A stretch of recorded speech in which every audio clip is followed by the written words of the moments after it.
Hi everyone, I'm Stu. And I'm Jason. Welcome to another bonus birding video. Jason, where are we today? We're at the Hamilton Botanical Gardens. This video actually continues on from a 350 bird challenge video where we were going to look for tufted titmouse, but there's a bit of a snowstorm. Jason and I decided to face it. Let's see if we can find some tufted titmouse that are about as far northwest from their normal range as you can reliably find them. So hopefully they'll be there because it's a bit of a trek. Stay tuned, let's go take a look.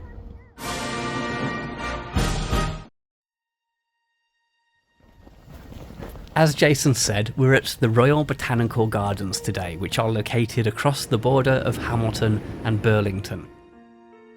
We parked at the Arboretum on the Hamilton side, located near Highway 403, and we're walking southwest from there into the trail system, following signs for the George North Lookout, where the birds are quite tame and give good looks.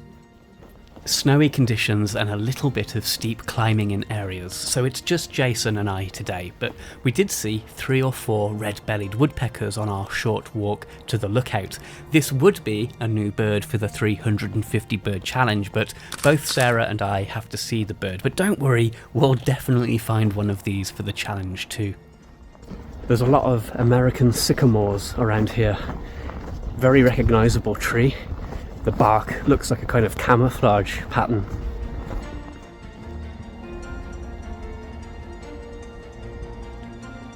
As much as I don't really like the cold, it is fun to film birds in the snow. The white stuff falling behind the bird just adds a pretty atmosphere to shots. The trails are well signposted, and even stopping for birds along the way, it only took about 20 minutes to reach the lookout.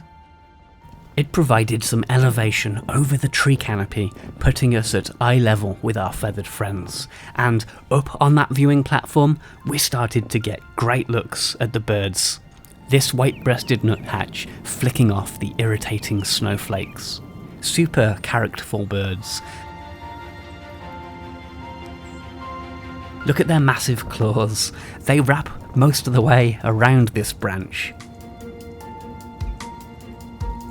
Excellent for clinging to the sides of trees. Of course, today we're looking for a particular bird, the tufted titmouse. This is the approximate range of the bird according to eBird data, and as you can see, its appearances are quite patchy in Ontario, with a few specks of colour in the southwest of the province. Will this special little bird show up for us here today in Hamilton? Here's the tufted titmouse that we came for. A small bird with a big personality, a stylish crest and those big, curious and expressive eyes. A common bird further south, easily seen at backyard bird feeders, but a rarer treat around these parts and worth the snowy trip. They're bold and inquisitive birds, and they're not shy about grabbing a treat. Sara and I have travelled to southwestern Ontario to get these birds in previous challenge years, but perhaps we'll revisit this spot with her sometime where the looks are just as good and we're closer to home.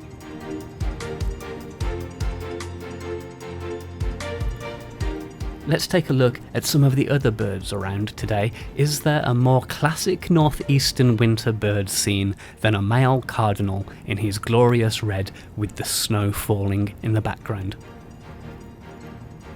Although this guy could do with cleaning his beak off. A male downy woodpecker with that stylish flash of red on the rear of his head. Tiny but tough. North America's smallest woodpecker is built for winter life in Canada. While other birds head south, the downy stays put. With fewer competitors in winter, he has his pick of territory and food, the frozen landscape becoming more opportunity than challenge. Okay guys, that's another bonus birding video with myself and Jason. We found the tufted titmouse and a lot more nice winter birds kind of foraging around too. Stay tuned to this video, we'll take you on our next adventure. Maybe it will be a bit nicer weather.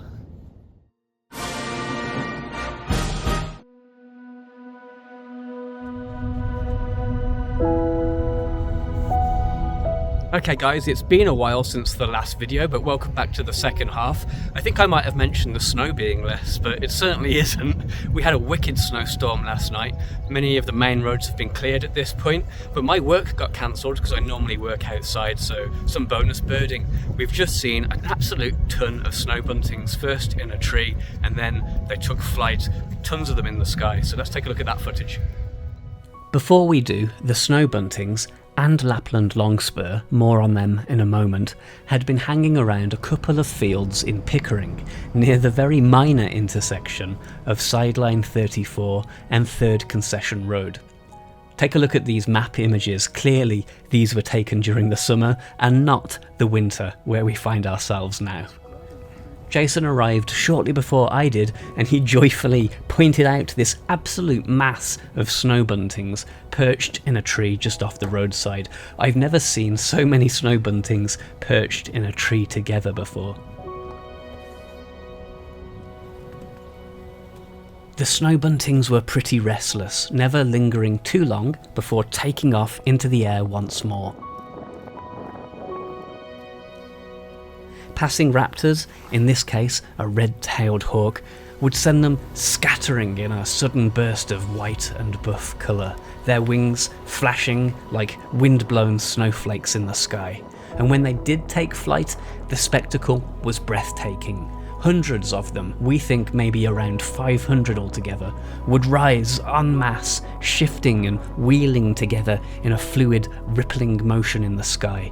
At times, their movements echoed those great murmurations that you see of European starlings as they come into roost at night, undulating as if guided by an unseen force. So they're coming back in again. Yeah. They look like snow.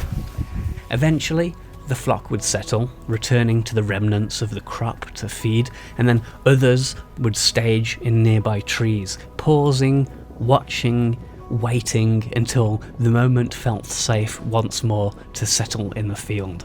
But safety never lasted long. Time and again, the flock would flush, lifting as one in another dazzling, ephemeral display. Quite a few other common species seemed to really like this tree. Jason and I joked that it was like a Christmas tree of birds. Male and female cardinals, juncos and tree sparrows, plus the snow buntings in the grasses below. Beyond the snow buntings attracting birders to this site was the hope that there might be some Lapland longspur mixed in with the flock. With both species in non-breeding plumage, they look very similar, and the longspur are usually in much smaller numbers, which makes them very tough to spot. To be honest, we just moved our cameras around and hoped to find one or two of them mixed in. In this video of the flushing birds that I showed earlier, there's one individual in the top left of this shot here. Note the darker colour, their lack of white on the wings, and a dark kind of boomerang-shaped marking behind the cheek, instead of the circular kind of straw-coloured circle shape found on snow buntings. Considering the distance, Jason got a clear shot of a couple of them when the flock was perched in a tree. Previously, a single individual Lapland longspur had been reported nearby, where it had spent several days treating itself by foraging on some rotting pumpkin. Jason was able to get much closer shots of this individual. Unfortunately, I missed out on seeing this bird. Since the snowstorm came, the pumpkin remains have been buried and the bird seems to have moved on. And so did we. Look how deep the snow has become. We've had more snow in the last few days than we had all of last year. We did pay a quick visit to Rouge Park. I find it can be a little bit hit and miss for birds at this location, and today it was miss. And although the snow is trampled down in this shot, in other areas it was ankle deep.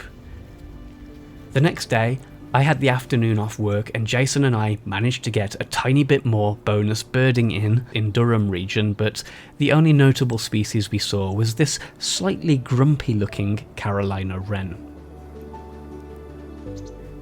But then, if you were a bird whose species range was shifting gradually north, and you'd had 38 inches of snow in 2 months dumped on you, you'd be pretty grumpy too. Okay guys, that does us for this video. Really extraordinary views of those snow buntings kind of murmurating as they flocked together. We did go to one other stop. We were hoping to try and find a great horned owl. Its sightings have become a little bit spotty in an area that we like to go birding in, but it was seen recently by another birder. Unfortunately, we didn't find it, but we did find something else, didn't we, Jason? Yeah, we were able to find a pair of Carolina wrens, which was nice this time of year. Not too common in this area, so that was nice as a bonus bird. Yeah, those guys, their range has started to shift a little bit further north, and they do sometimes overwinter in southern Ontario now. Anyway, thank you for watching this video. Please hit that like button. It will help other people find the channel. Also, leave us a comment. What else should they do, Jason? I don't know. They should hit the subscribe button. Hit the subscribe button followed by the bell icon. That'll give you notifications when we post new videos. That does it for this birding bonus video. Stay tuned for the next one. Yeah, we'll have more bonus birding coming for you whenever we get chance. Thanks for watching. Bye for now. Bye.